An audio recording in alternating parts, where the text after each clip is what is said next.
nessa aula nós vamos dar um exemplo do Archimate e entrar um pouquinho mais no detalhe dos elementos, de como se fazer um desenho fazendo uso do Archimate.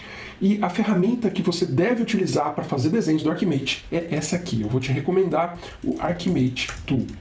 Por que eu vou te recomendar essa ferramenta? Porque ela é gratuita, ela é open source e ela é cross-plataforma. Então você consegue fazer diagramas bem ricos do Archimate com ela, usando Linux, usando Windows, usando Mac. Eu estou no Mac e eu consigo fazer diagramas com ele. Assim como eu já fiz no Windows e já fiz no Linux. Então basta digitar no Google, como eu coloquei ali, Archimate Tool, e clicar no link do Arch, que é essa ferramenta que a gente está aqui. Clicar aqui em Download, ok? Existem plugins para o Arch também, que são também open source. Por exemplo, plugin para você trabalhar com versionamento, trabalhar real-time, online, ao mesmo tempo que você estiver alterando um diagrama, outra pessoa vê. Dá para trabalhar com Git também, para versionar esses diagramas no Git. Bacana? Então é uma ferramenta muito útil, não tem segredo instalar, é muito fácil. Na plataforma que você tiver, Next Finish, ou arrastar e soltar para dentro da pastinha de aplicativos do Mac, ou então no Linux, simplesmente executar uma aplicaçãozinha Java. É bem simples mesmo. Então, sem mais delongas, eu já tenho esse aplicativo instalado no meu computador. Vamos para ele e para um exemplo prático do Archimate. Aqui, como no exemplo oficial do Open Group, eu trago uma visão de como se construir um diagrama usando o Archimate. E eu vou mostrar para você as principais vantagens de se utilizar uma ferramenta como o Arch também. O Arch, ele trabalha com metadados. E o que isso quer dizer? Quer dizer o seguinte, que a gente tem os elementos todos aqui em forma de metadados. E a relação entre esses elementos fica toda catalogada aqui, fica em forma de metadados, ok?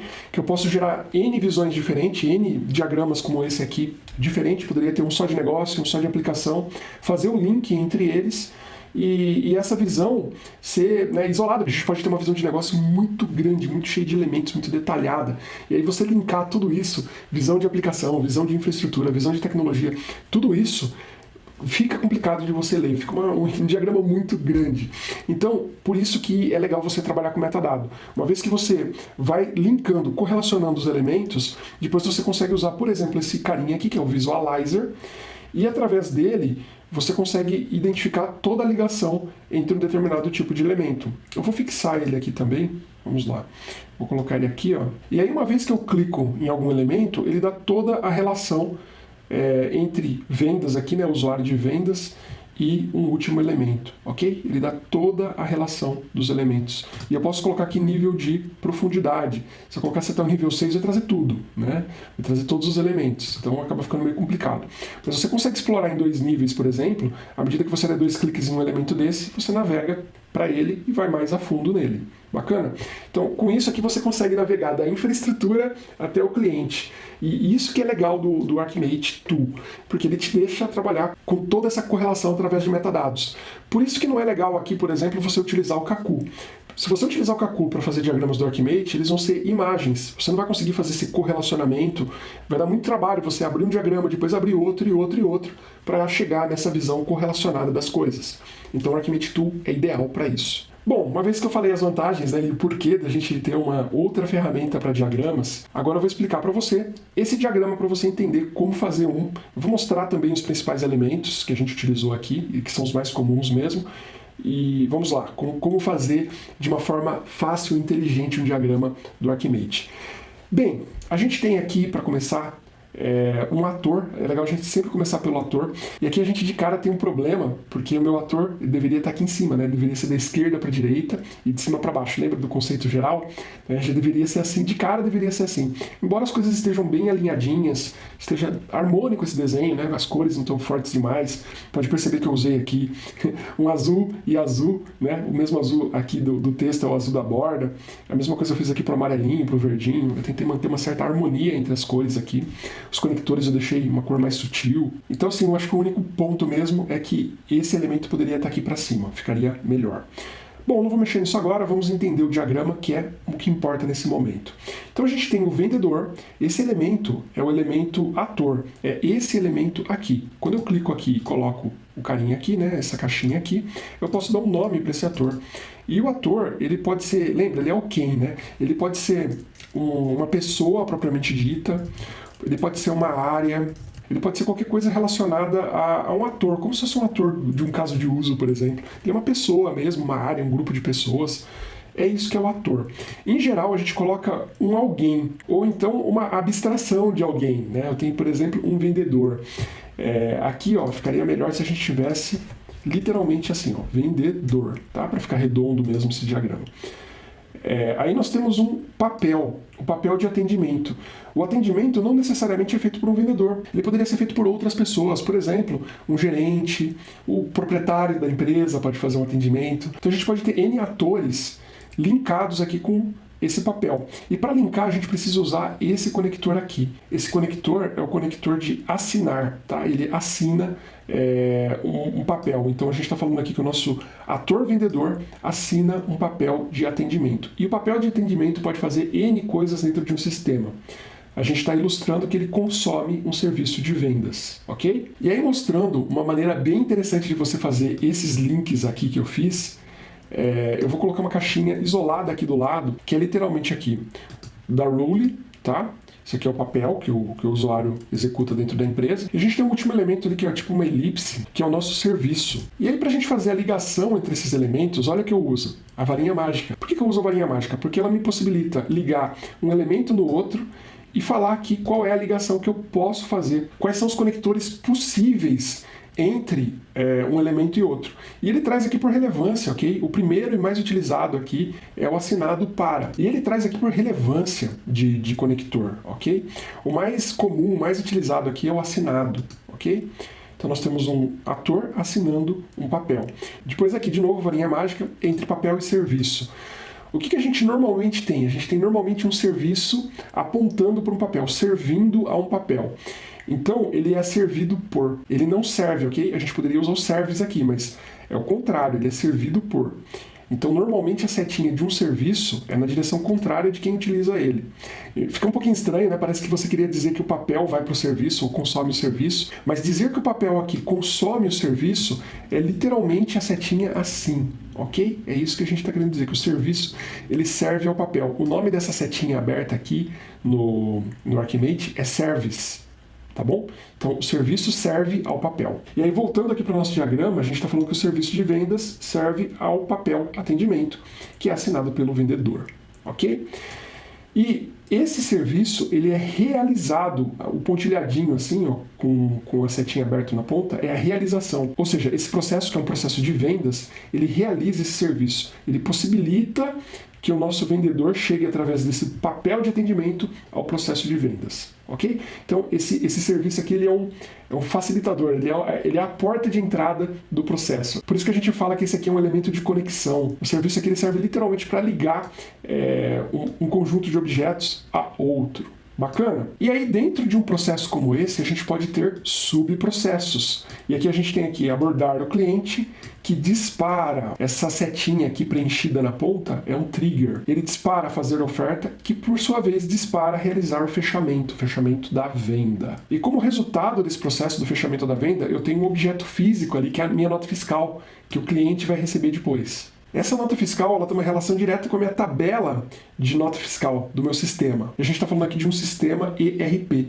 Esse ERP tem uma tabela, nota fiscal, que depois vai realizar a nota fiscal física impressa para o cliente. O ERP ele oferece aqui um serviço de registro de operações, tá? Que é utilizado aqui pelo processo de vendas. E a gente tem aqui um outro sistema, tá? Que é o nosso CRM, e ele realiza um serviço, que é um serviço de gestão de clientes, que também é utilizado pelo processo de vendas. Ele serve ao processo de vendas. E aí, por fim, a gente tem os elementos de infraestrutura, que a gente tem, de novo, o serviço de infraestrutura, um serviço de host do CRM, um serviço de gerenciamento de dados e um serviço de host do ERP.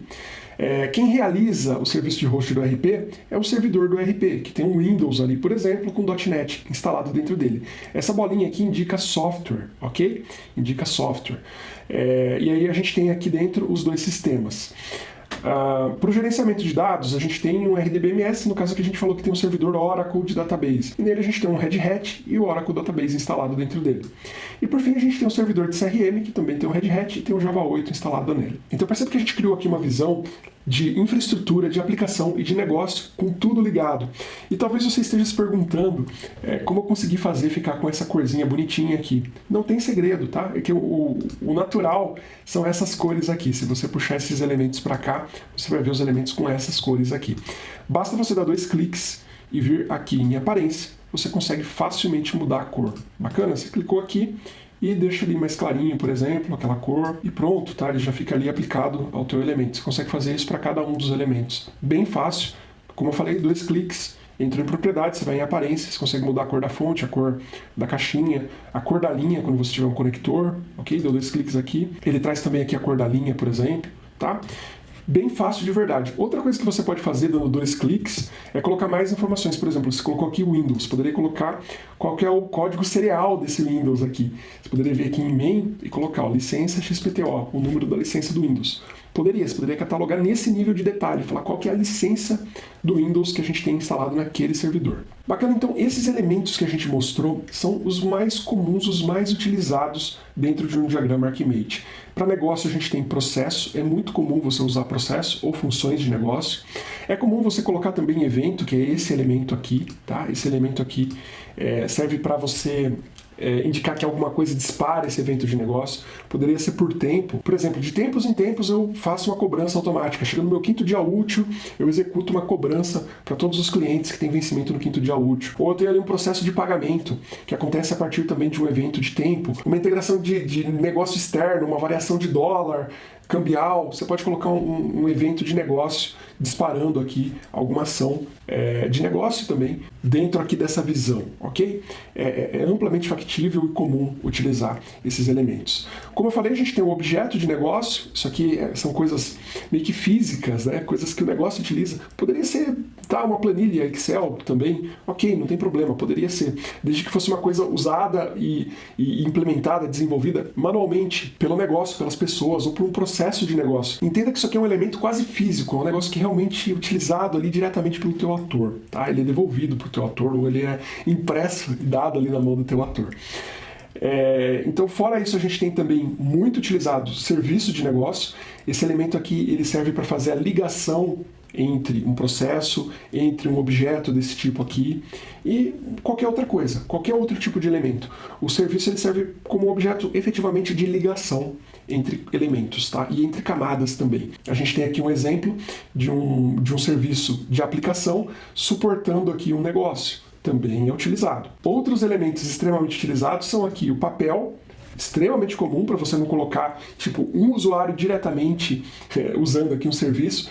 Pode, mas é um negócio até perigoso. É sinal que você tem uma dependência extrema ali de uma pessoa. Aquilo não pode ser executado por outras pessoas ou por outras áreas. Então, por isso que é importante você colocar um papel. O papel ele serve para você abstrair um pouquinho de uma pessoa ou de uma área, de um grupo de pessoas, a execução ali de um serviço, por exemplo, o uso de um serviço de negócio, por exemplo. Existe mais um elemento que não está aqui, que também é extremamente utilizado, que é esse aqui, ó, o elemento de localização.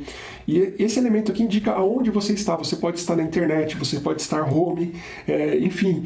Qual é a localização? O lugar físico onde o seu ator, por exemplo, está. Ou onde ele trabalha, ou onde ele executa esse processo de negócio. Qual que é a localização dele? E como a gente falou, isso aqui pode ter N níveis de abstração. Eu poderia falar que é um usuário de um país X, né? Quando a gente tem usuários de vários países, Brasil, Estados Unidos, Canadá, a localização poderia ser um país, poderia ser no escritório, home, poderia ser escritório, home, poderia ser na internet, ok? Então, location aqui serve para isso. Bem comum também, normalmente ligado com o ator. Bacana? Normalmente. Não impede você de colocar o location relacionado, de repente, à infraestrutura ou à aplicação, se fizer sentido, ok? Depois, para a aplicação, nós temos também o serviço, que serve exatamente para a mesma coisa que o serviço de negócio. Ele serve para fazer meio que uma ligação entre elementos ou entre camadas, dizer que o meu CRM, por exemplo, possibilita a gestão de clientes. É um serviço de gestão de clientes. Esse elemento aqui, ok?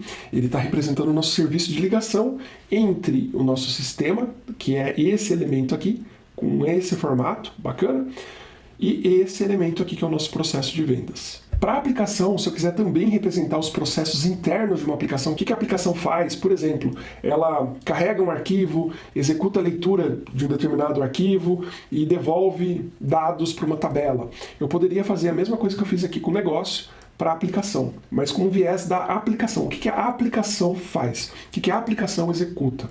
E o que ela devolve? Qual que é o input e o output? Eu posso ter, como a gente tinha ali na camada amarela, um evento, ok? Aqui é um evento de aplicação, que pode ser também por tempo, pode ser como se fosse um cron, aqui, né, de tempos em tempos ele executa, pode ser integração vindo de um web service externo, ou de qualquer outro tipo de robô, ou de estímulo de negócio, de tempos em tempos ele bateu ali, verificou uma variação de dólar, por exemplo, de acordo com a variação do dólar, ele vai atualizar a taxa cambial utilizada pelo sistema.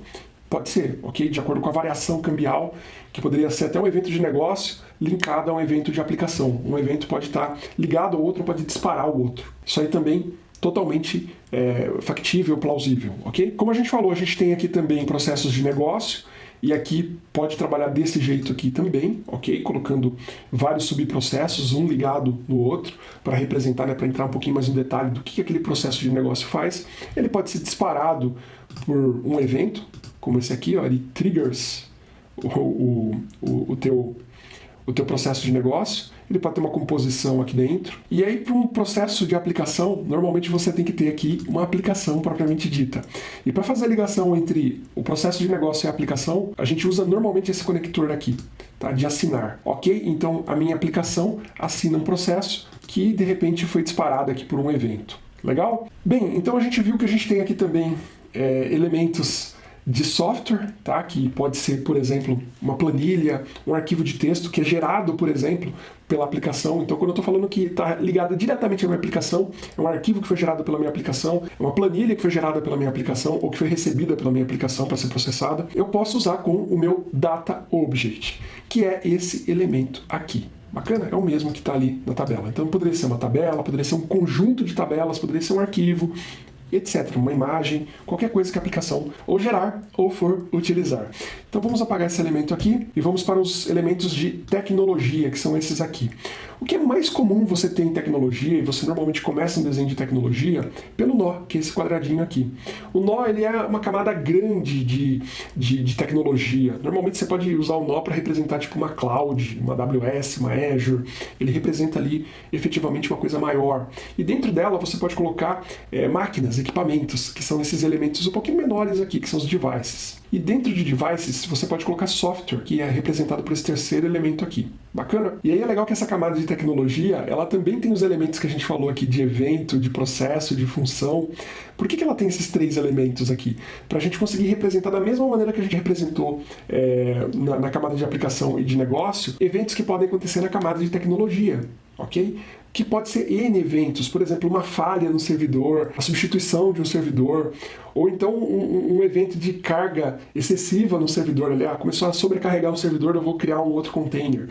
Eu poderia disparar esse tipo de evento com base na própria infraestrutura. Eu poderia ter processos tecnológicos aqui relacionados ao que vai acontecer dentro de uma infraestrutura, um processo de backup, um processo de restore de backup, enfim, eu poderia entrar no detalhe aqui de um processamento, de roteamento de um load balance, por exemplo. Eu poderia representar esse tipo de processo com esses elementos aqui, funções e processos. Bacana? Na infraestrutura a gente tem também esse elemento que é o network.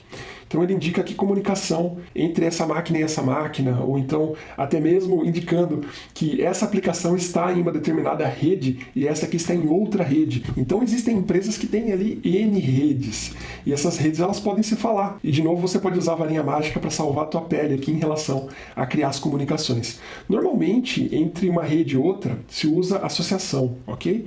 Para indicar que essa aqui está associada a essa. E entre os demais elementos também, normalmente é associação. Você usa esse cara aqui, normalmente, ok? Poderia ter um serviço que fosse realizado por ela, que fosse conectado, poderia, ok? Então, só para reforçar, esse é mais um dos elementos que são extremamente utilizados no Archimate. E para fechar, como a gente já disse, a gente também tem aqui o serviço, que faz exatamente a mesma coisa que os outros serviços. Ele serve para ligar a infraestrutura à camada de aplicação, por exemplo, ou à camada de negócio diretamente. Poderia ter uma ligação direta de um elemento entregue aqui para o meu ator, poderia. Um streaming, por exemplo, de vídeo. poderia ser entregue direto da minha infraestrutura para o ator. Uma vez que se estabeleceu ali a conexão, eu tenho um UDP passando dados ali direto na mão do meu cliente. Eu posso representar. E aí, no final das contas, o mais importante mesmo é você ter em mente o porquê que você vai fazer um diagrama do Archimate. O diagrama do Archimate ele serve para arquitetura corporativa, para você conseguir fazer todo esse link de negócio, infraestrutura, aplicação e até as outras camadas que a gente não vai abordar nesse curso, que são aqui a parte de motivação, a parte de estratégia. Isso aqui é um pouquinho mais raro da gente ver no mercado, de ser utilizado no mercado, mas algumas empresas até utilizam. O Archimate, em geral, não é muito utilizado no mercado. São raras as empresas que adotam o Archimate, adotam a arquitetura corporativa, né? E mais especificamente ainda o Archimate. Bacana? Então esses foram os principais elementos, os mais utilizados, e como se criar um diagrama usando o Archimate, como que você interpreta um diagrama feito em Archimate. Legal? Então, até a próxima aula!